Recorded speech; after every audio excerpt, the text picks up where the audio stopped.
Significa que quem recebe a ordem de Deus para não comer, não foi Eva, foi Adão. Quem ouviu a ordem direta de Deus foi ele, não ela.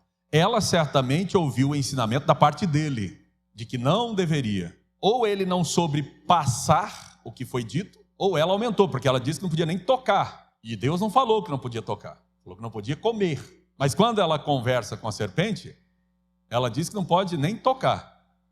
Então você percebe que há um ruído de comunicação, ou ela entendeu dessa forma, ou Adão passou de maneira equivocada para ela.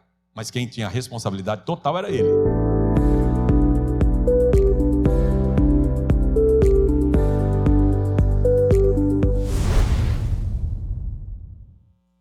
Nós vamos retomar a partir do versículo de número 6.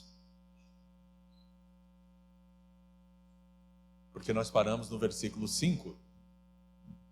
E eu quero só retomar esse texto, que é o texto clássico, que relata a origem da entrada do mal, dos infortúnios que nós sofremos, dos problemas, das vicissitudes, das tragédias, das doenças, das catástrofes, dos problemas relacionados à economia. Tudo que nós temos é produto dessa distorção original. Nós temos essa informação no texto bíblico.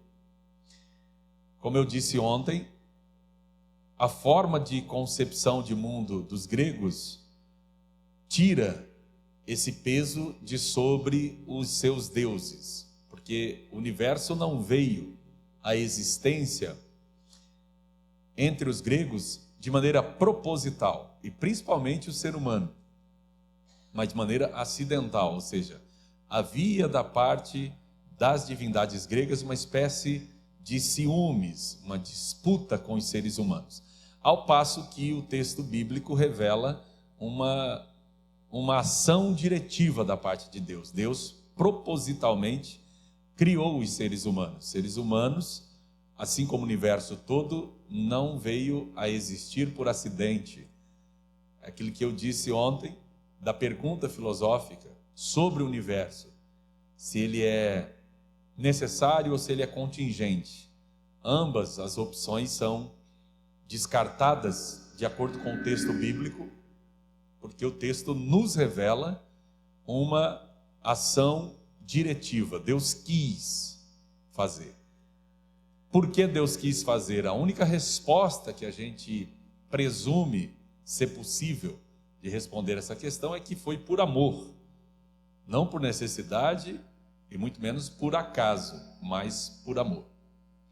Mesmo diante de tudo que nós enfrentamos por conta de termos sido criados como seres autônomos, criados à imagem e semelhança de Deus, como seres com capacidade de escolha. Então, esse texto que nós vamos ler é o texto que relata o início do que deu origem a todo o drama da existência humana do ponto de vista do pecado, do ponto de vista do que nós enfrentamos de mal. Então diz assim o texto, Gênesis capítulo 3, versículo 6 em diante. E vendo a mulher que aquela árvore era boa para se comer e agradável aos olhos, e árvore desejável para dar entendimento, tomou do seu fruto e comeu, e deu também a seu marido, e ele comeu com ela. Então foram abertos os olhos de ambos, e conheceram que estavam nus, e coseram folhas de figueira, e fizeram para si aventais. E ouviram a voz do Senhor Deus que passeava no jardim pela viração do dia, e escondeu-se Adão e sua mulher da presença do Senhor Deus entre as árvores do jardim. E chamou o Senhor Deus a Adão e disse-lhe: onde estás? E ele disse: ouvi a tua voz soar no jardim e temi, porque estava nu e escondi-me. E Deus disse: quem te mostrou que estavas nu? Comeste tu da árvore que te ordenei que não comesses? Então disse Adão: a mulher que me deste por companheira, ela me deu da árvore e comi. E disse o Senhor, Deus à mulher: por que fizeste isso? E disse a mulher: a serpente me enganou e eu comi.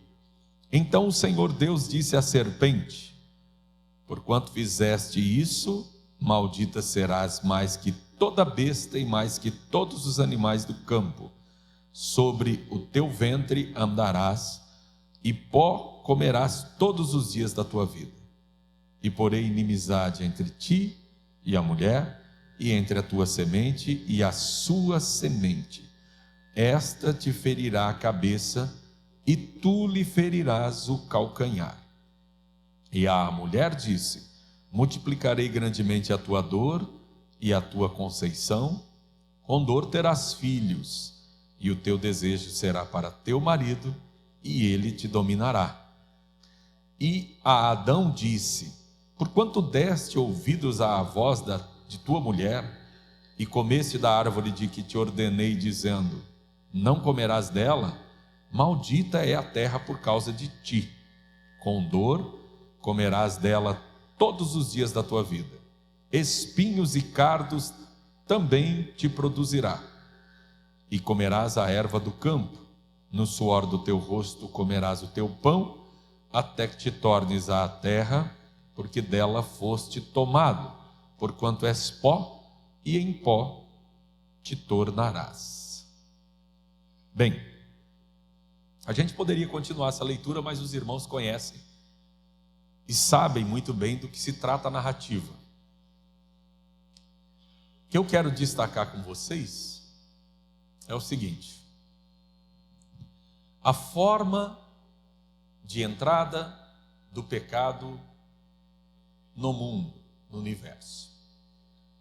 Por que que nós sofremos os efeitos disso aqui? Por que que nós sofremos os efeitos disso aqui? Então, são esses pontos que a gente precisa demarcar quando se estuda a doutrina do pecado. Por que que nós somos atingidos por isso aqui? Essa é a reflexão que precisa ser feita. Há diversas teorias que você vai encontrar, algumas delas aí no seu manual, a partir da página 7, onde a gente discorre sobre esse assunto. Especificamente, deixa eu lhe dizer, a partir da página de número 23, você encontra algumas teorias a respeito da transmissão do pecado, como que o pecado dos nossos progenitores foi passado para nós. Porque é preciso que a gente entenda assim: pecado no singular e pecado no plural. Pecado enquanto ato e pecado enquanto condição. É preciso saber diferenciar esses dois aspectos da doutrina do pecado, para poder compreender minimamente isso e poder minimamente fazer uma reflexão sobre o nosso lugar, sobre a nossa posição, que falta, é uma coisa que falta reflexão sobre isso. Quando se acentua muito o pecado pessoal, se esquece de se pensar no que diz respeito ao pecado enquanto condição, que realmente condiciona, que realmente pende, força os seres humanos de maneira basicamente natural, porque nós tivemos a natureza transtornada. Originalmente nós fomos criados perfeitos, os seres humanos foram criados perfeitos, Mas o pecado distorce a natureza dos seres humanos. E a partir do momento que a natureza dos seres humanos é distorcida, então agora nós passamos a ter um outro tipo de inclinação. E essa questão precisa ser refletida para ser devidamente combatida. Só pode se combater alguma coisa quando se conhece essa coisa. Não pode ser combatido aquilo que a gente não tem consciência de que existe. É necessário refletir sobre algo, e aí, a partir do momento que se sabe sobre esse determinado algo que existe, aí nós podemos combatê-lo. Então, os nossos pais, os nossos progenitores, foram colocados em um mundo perfeito. Só que neste mundo perfeito existia já a entrada do mal através de um ser espiritual criado. Então, o mal em si antecede a existência do pecado. Mal com L antecede a existência do pecado. É preciso ter isso claro. Porque a oferta de ser como Deus, ela é uma oferta feita por quem já tinha sido acometido por esse tipo de atitude que tentou insuflar no ser humano e consegue. Os gregos chamam de híbris, da expressão grega híbris. O que é a híbris? A híbris é o sentimento de autossuficiência. É o sentimento de arrogância, de desejo de ser mais do que realmente se é. Então, quando Satanás quis ser maior do que Deus, ele foi expulso da presença de Deus. E a expulsão da presença de Deus não é necessariamente a expulsão de um local geográfico, porque Deus é espírito. A expulsão da presença de Deus é a expulsão da comunhão com Deus, acima de tudo, acima de qualquer coisa. É a ruptura entre o Criador e a criatura. E Satanás, não com essa forma atual, mas na forma original, foi criado por Deus. Na sua forma original, de anjo de luz, de ser espiritual criado, que rompe a relação com Deus. E é extremamente complexo refletir sobre isso, porque a gente fica pensando, ele tenta os seres humanos, e quem tentou ele?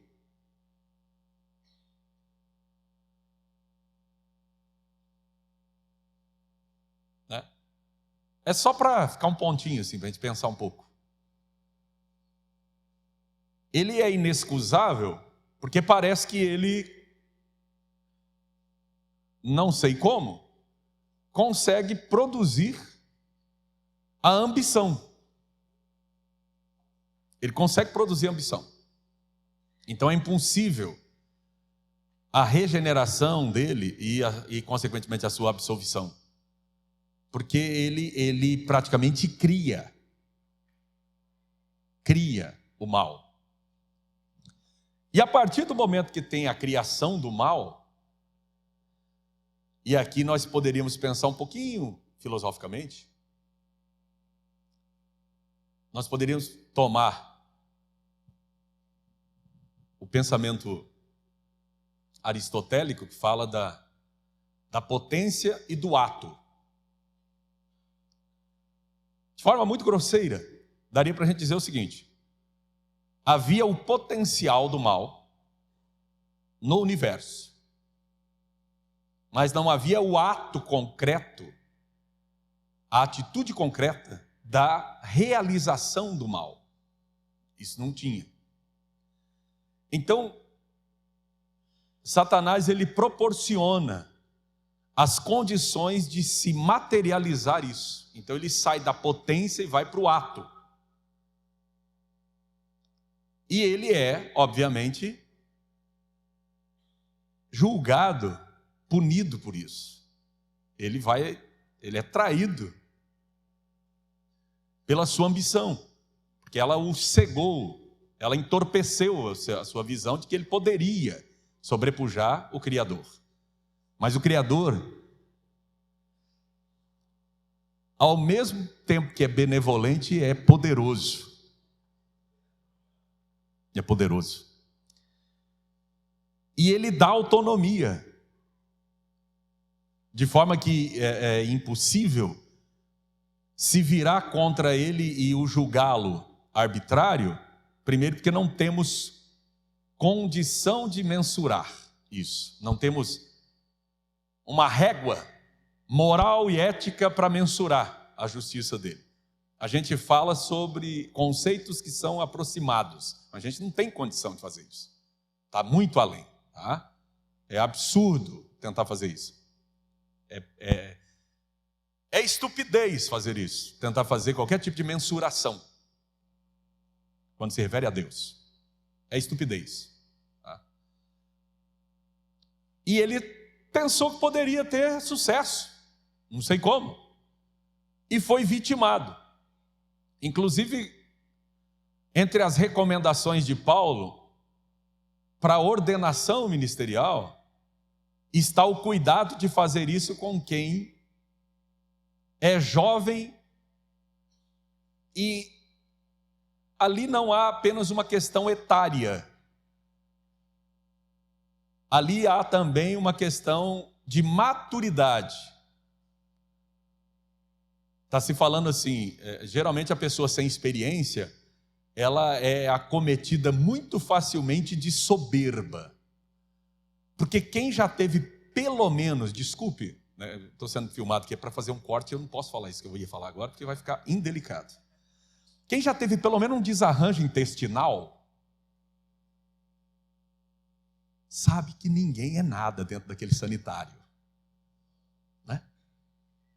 Qualquer pessoa que já teve o desconforto do desarranjo intestinal, e isso pode acontecer com o cara mais rico do mundo, né? Não sei se é o Elon Musk ou quem é o mais rico do mundo hoje, não sei quem que é. Aquilo pega o Lázaro e o rico.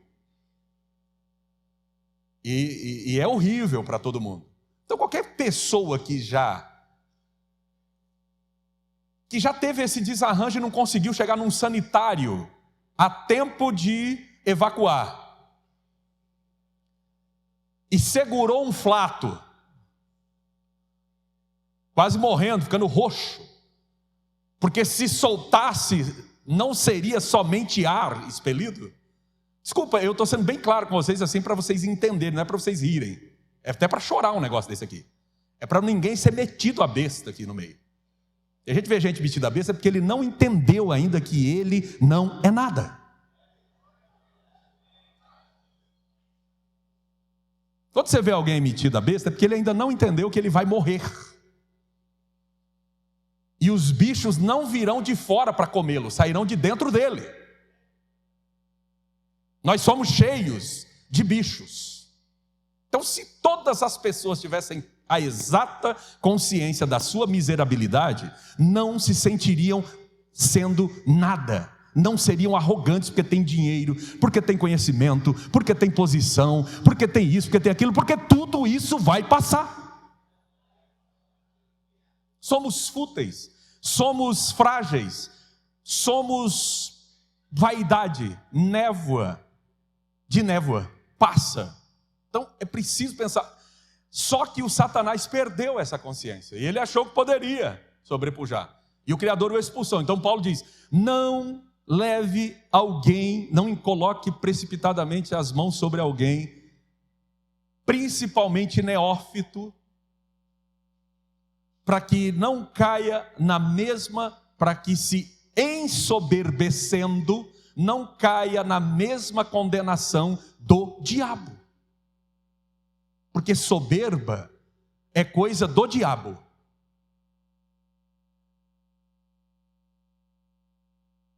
E a soberba é o lugar dos que se sentem na altura de Deus, de alguma maneira, em algum grau e de alguma forma. E a verdadeira tentação, porque fizeram o corte, colocaram lá no Instagram, e veio um irmão lá e colocou assim: Adão quis ser Deus, mas isso não está nos originais. As pessoas não entendem o contexto assim, aí contestam.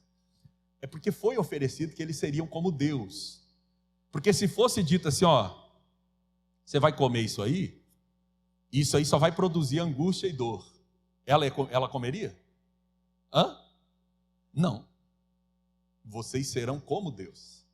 Então a ambição é essa. Essa é a oferta. E essa oferta produz o desejo, desperta o desejo. Então, havia a potência do mal no universo, mas não havia o ato do mal. E ele só poderia penetrar na realidade se quem recebeu a responsabilidade de cuidar do universo, que foram os seres humanos, foram colocados na terra, no jardim, para lavrar e guardar. Só se esse ser desse legalidade para essa inserção do pecado. Até aqui tudo bem, irmãos? Estão entendendo? Está claro ou não? Porque eu quero ser entendido. Eu quero ser entendido. Né? Eu não quero que aconteça como aconteceu uma vez, num evento, até um evento da CPAD. Faz anos isso. Você ainda não era parte da equipe. E o colega deu um show lá de retórica. Falou bonito. E quando foi mais tarde, a gente trocou de roupa, né? Tiramos as vestes sacerdotais aqui e ficamos informais, né? E eu gosto sempre de usar um bonezinho e tal. Lá no elevador. E entrou alguns irmãos que estavam no mesmo hotel. Aí uma irmã olhou para a outra e falou assim: mas aquele pastor fala bonito, hein? Aí a outra falou assim: pois é, eu não entendi nada do que ele falou, mas ele fala muito bonito. Eu não quero fazer isso, tá? Eu quero que vocês entendam o que eu falo. É claro que eu não falo bonito igual ele, né? Essa pessoa em questão. Mas eu quero que vocês me entendam, tá? Por isso que eu me preocupo, estou perguntando se os irmãos estão entendendo, porque não é o problema com vocês, é comigo. Eu que tenho que ter a didática para alcançar os irmãos. Por isso que eu estou perguntando. A coisa é preciso entender isso. Havia o potencial do mal, mas não havia o ato do mal realizado para entrar no universo, porque quem foi responsável por isso foi o ser humano. O ser humano era o guardião, o representante, porque ele foi criado à imagem e semelhança de Deus, dotado de vontade própria, vontade de capacidade de decisão. Quando você vai para o Salmo, eu acho que, se eu não me engano, é Salmo 120. Eu quero olhar aqui com vocês rapidinho, só para... Eu não vou ler não, tá? É só para mencionar aqui se eu estou certo ou se eu estou equivocado. Não é o 120. Deixa eu ver direitinho para poder citar para vocês. Onde se fala da criação. Toda a criação louva a Deus. 148, isso aí. Cadê? Quem respondeu? Parabéns. Gente que lê Bíblia é isso aí. Por isso que é importantíssimo se ler Bíblia. Porque se o preletor esquece onde está a referência, a audiência ajuda. Obrigado, querido. É o Salmo 148. Se você ler depois, não agora, não dá para ler. Meu tempo aqui daqui a pouco já acabou. Se você ler o Salmo 148, você vai descobrir que toda a natureza louva a Deus. E aí você pergunta, né? Mas vem cá, como é que a chuva de granizo louva a Deus, né? A Saraiva. Como é que ela louva a Deus? Como é que o vento louva a Deus? Como é que a baleia louva a Deus? Como é que o sol louva a Deus? Como é que a lua louva a Deus? Como é que as estrelas louvam a Deus? Como é que isso... São seres inanimados. Não são, né, no caso dos astros, no caso da baleia não, ser vivo. Mas no caso dos astros, são seres inanimados, são simplesmente astros, criações de Deus que a gente, inclusive, nem sabe, né, para que tem. No caso do Sol e da Lua, sim. Mas no caso das estrelas e no caso de outros planetas, a gente não sabe. No caso de outras galáxias, né, que a gente vive só em uma, chamada Via Láctea, bem? E tem inúmeras outras galáxias. Por que foram criadas todas essas se não tem vida em outros planetas, né? São coisas para se pensar, a gente não entende disso, então, às vezes é um pouco mais de humildade para se entender também das coisas de Deus. O que eu quero mostrar para vocês é o seguinte: o ser humano também foi criado com um propósito, e eu falei sobre isso ontem. O ser humano foi criado com um propósito. Tem gente que diz assim: Deus criou o ser humano para adorá-lo. É como se Deus estivesse em crise e ele precisasse criar alguém para adorá-lo. E adoração, como a gente é pentecostal, e eu amo ser pentecostal, mas a gente às vezes se equivoca com essa coisa da adoração, achando que ser adorador é só dizer aleluia e glória a Deus. Não. Ser adorador, acima de tudo, é descobrir o propósito e o plano de Deus e se tornar exatamente este propósito e este plano dentro da nossa realidade. Isso é adoração. Mas eu não posso dar aleluia nem glória a Deus? Meu Deus, é claro que pode. É uma coisa maravilhosa a gente dar aleluia e glória a Deus. É maravilhoso fazer isso. Mas só para que a gente entenda, Adão e Eva não foram criados para dar glória a Deus e aleluia. Vocês acham que Adão e Eva, antes de pecar, tinham fé?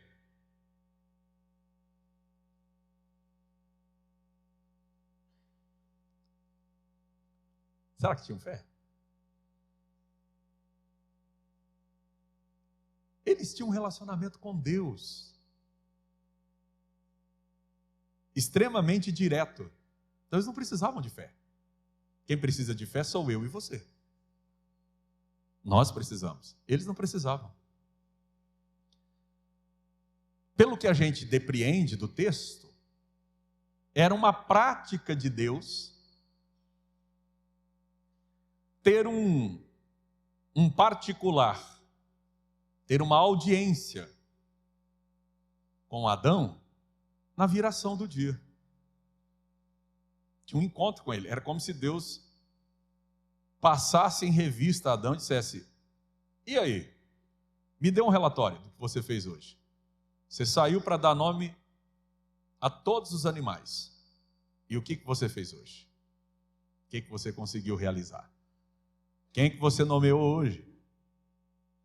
Ah, hoje eu dei um nome para um animal assim que todo plumado, que se movimenta bem devagarinho. Tem umas unhas enormes assim. Ah, é? Que nome você deu para ele? Preguiça. Está aqui nas Américas. Então, assim, havia um relacionamento. Então, Adão não precisava de fé, porque ele via e relacionava-se com Deus de maneira direta. Ah, mas Deus disse para Moisés que ninguém poderia vê-lo e ficar vivo. Mas ele disse para Moisés já está bem depois da queda. Nós estamos falando de um homem antes da queda. É preciso pensar nessa relação, antes de queda, depois. Senão a gente perde a noção do que está fazendo. Um Adão antes da queda tinha poderes, tinha força, tinha energia, tinha condição que nós perdemos. Perdemos. E ele caiu, infelizmente, na esparrela da soberba, porque comeu da árvore que foi proibido que se comesse. E a partir desse momento, a potência do mal que existe sai da possibilidade para a concretude, porque ele pratica, ele usa o seu livre-arbítrio, que é a capacidade absoluta de decidir entre o bem e o mal. Veja bem, irmãos, livre-arbítrio é a capacidade absoluta que alguém possui de decidir entre o bem e o mal. Ninguém aqui tem livre-arbítrio, porque ninguém aqui tem a capacidade absoluta de decidir sobre o bem e o mal. Aqui não tem. Nem aqui, nem em nenhuma outra parte do mundo tem. O que nós temos é liberdade de escolha. É diferente. Livre-arbítrio é uma capacidade que apenas 3 seres humanos tiveram.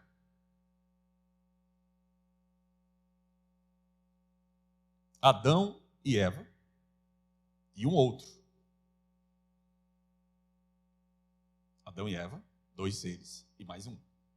O texto bíblico revela uma coisa aqui extremamente grave, que foi essa ruptura. Eles não caíram estatelados e mortos, mas romperam a relação com Deus. Perderam a ligação com o Criador. E a partir desse momento, a morte física também tornou-se uma consequência, porque a enfermidade passa a existir. Então, a partir desse momento, passa a ter problemas, que consequentemente desaguam na morte física, material. Agora, este texto sobre o que Deus pronuncia para a mulher, para Eva, ele trouxe um peso muito grande para as mulheres durante séculos e séculos. Séculos e séculos. Pesou. As mulheres carregavam a responsabilidade de terem sido culpadas da inserção do pecado no mundo. Só que é importante refletir numa coisa. É muito importante. Nós fizemos a leitura ontem de Gênesis 2, 15 a 17, não foi isso? E este texto é antes da mulher ser criada.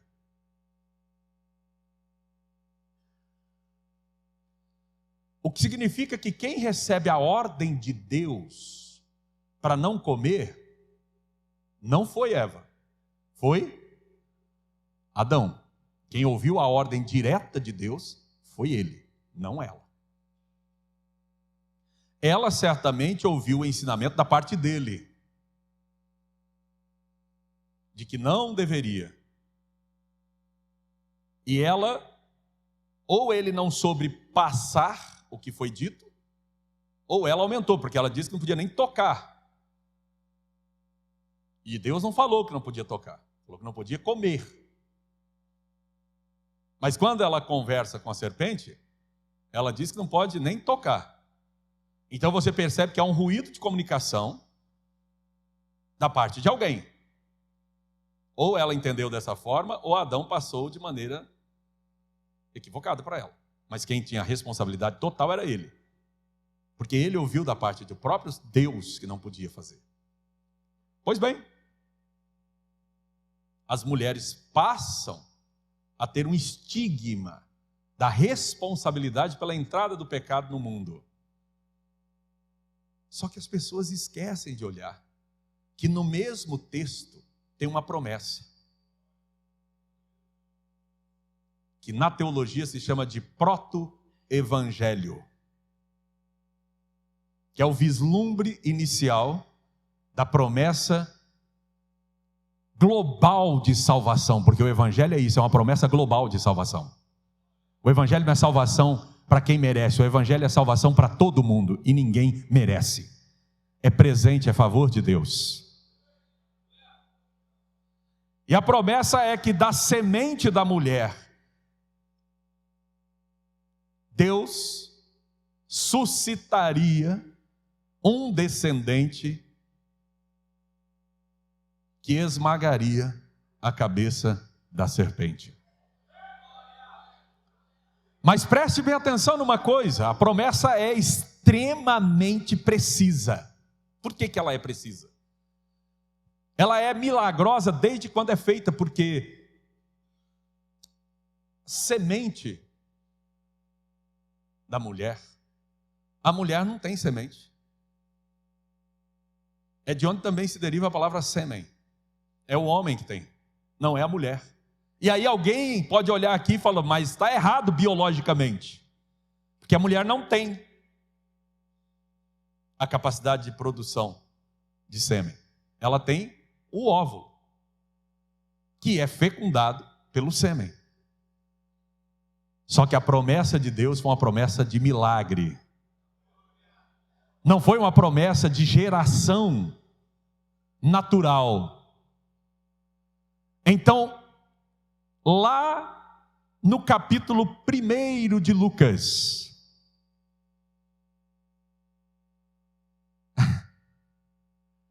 tinha uma jovenzinha prometida em casamento. E num dia qualquer como hoje, dia 27 de junho de 2025, um dia ordinário. Tem gente que pensa assim, vai ter que ter algum sinal diferente para acontecer alguma coisa. Não, num dia ordinário, ela estava lá, de repente recebeu a visita de um anjo. Salve a agraciada.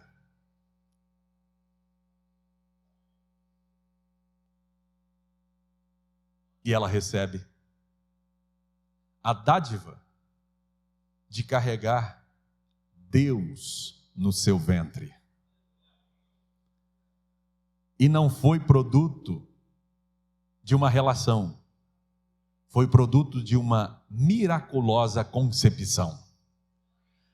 O Espírito Santo de Deus, que é responsável pelo funcionamento físico-mecânico do universo, pegou o Filho de Deus, pegou o infinito e reduziu o infinito ao finito minúsculo e colocou no ventre virgem de Maria, fecundou o óvulo, a semente da mulher. Agora se cumpre a palavra e a promessa de Deus de Gênesis capítulo 3. A mulher que foi por muito tempo carregando a maldição, carregando o estigma de ser responsável pela inserção do pecado no mundo, é agora responsável por trazer no seu ventre a salvação deste mesmo mundo que foi maculado pelo erro, pelo pecado, pela desgraça.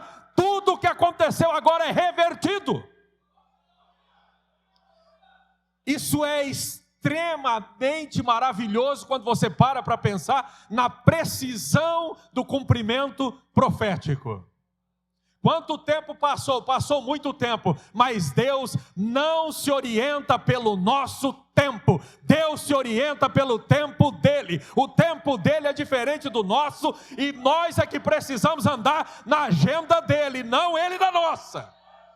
Então os seres humanos devem pensar sempre de uma forma assim: eu não sei o que é que está acontecendo, eu não posso avaliar as coisas de maneira precisa, mas eu sei de uma coisa: o Deus Todo-Poderoso, Criador do universo, dos céus e da terra, quando Ele entra em cena, Ele muda a história. Ele muda a situação, Ele muda toda coisa que está transtornada. Ele é o Deus que traz ordem ao caos.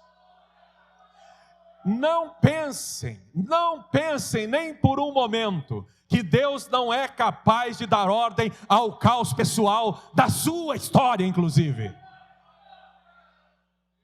Então eu digo uma coisa, as nossas queridas irmãs que estão aqui nesta noite, e me dirigindo às senhoras, eu me dirijo a todas as mulheres a quem as senhoras representam. As senhoras não são responsáveis por maldição, coisa nenhuma. As senhoras são agraciadas, porque são as senhoras que carregaram o mestre querido no ventre. Tiveram o privilégio de trazer, foi através do seu gênero, que nós tivemos o privilégio de ver o nascimento do Filho de Deus, nesse universo podre. A reversão da maldição do Éden foi justamente o nascimento de Jesus. Cumpre-se integralmente essa promessa que o Senhor Deus fez naquele dia. Foi um dia triste, mas ao mesmo tempo foi um dia onde a maior promessa que poderia se pensar foi cumprida. E este ser humano, agora que vai nascer de Maria, e eu estou dando esse salto enorme para explicar isso, ele é responsável por uma coisa. Ele é responsável por uma coisa maravilhosa.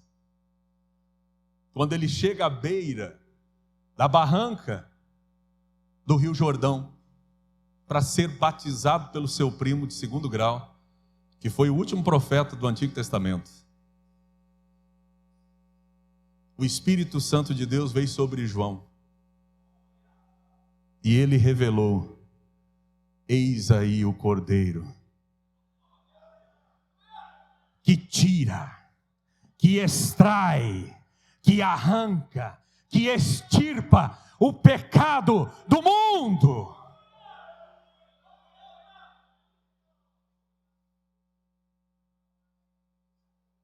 Isso é maravilhoso, irmãos. Isso é maravilhoso, irmãos. E o apóstolo Paulo vai falar sobre isso lá na sua grande magistral epístola aos Romanos, para onde nós vamos agora. Capítulo 5 de Romanos. Versículos 12 a 21. Capítulo 5, versículos 12 a 21. É longo o texto, mas é extremamente necessário. Os seres humanos com capacidade de escolha, com livre-arbítrio, decidiu rebelar-se contra Deus.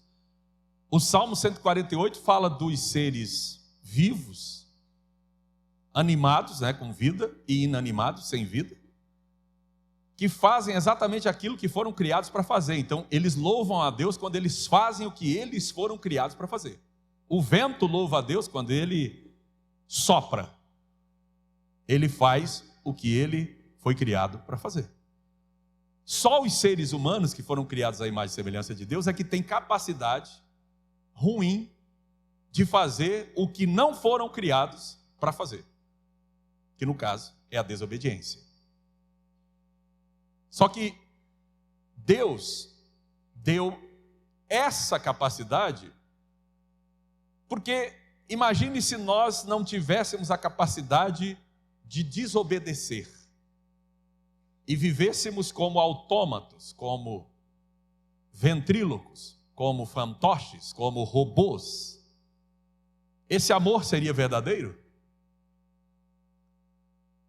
As irmãs são mais sensíveis para isso, quer ver?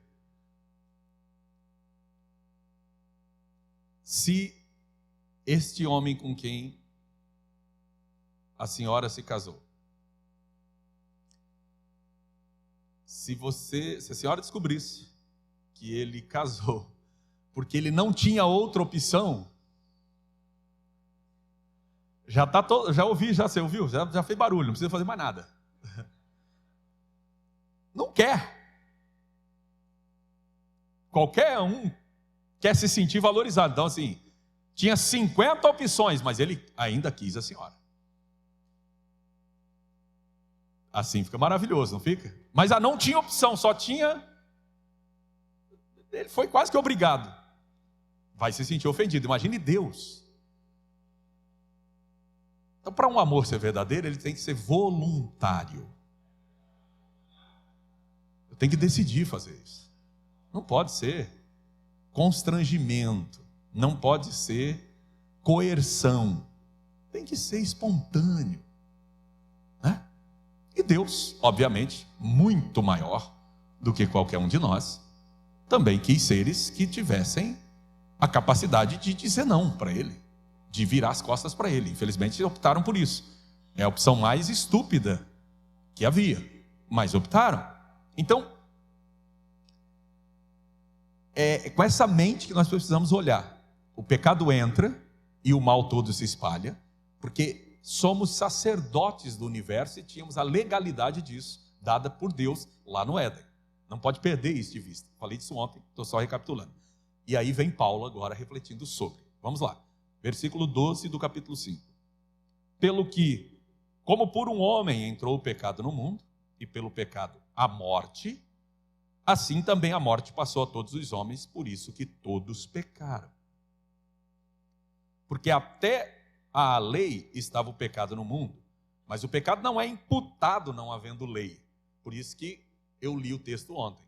Eles receberam deveres, receberam direitos, receberam restrições, proibições e receberam também punições, lembra? Então, a lei estava ali. Não foi inconsciente, foi uma transgressão consciente. No entanto, a morte reinou desde Adão até Moisés, até sobre aqueles que não pecaram à semelhança da transgressão de Adão, o qual é a figura daquele que havia de vir. Preste atenção nisso, irmãos. Adão, antes de pecar, é o protótipo daquele que havia de vir. Mas não é assim o dom gratuito como a ofensa, porque se pela ofensa de um morreram muitos, muito mais a graça de Deus e o dom pela graça que é de um só homem, Jesus Cristo, abundou sobre muitos. E não foi assim o dom como a ofensa, porque um só que pecou, porque o juízo veio de uma só ofensa, na verdade, para condenação. Mas o dom gratuito veio de muitas ofensas para justificação. Pois assim como por uma só ofensa veio o juízo sobre todos os homens para condenação, assim também por um só ato de justiça veio a graça sobre todos os homens para justificação de vida. Porque como pela desobediência de um só homem muitos foram feitos pecadores, assim pela obediência de um, muitos serão feitos justos. Veio, porém, a lei para que a ofensa abundasse, mas onde o pecado abundou, superabundou a graça.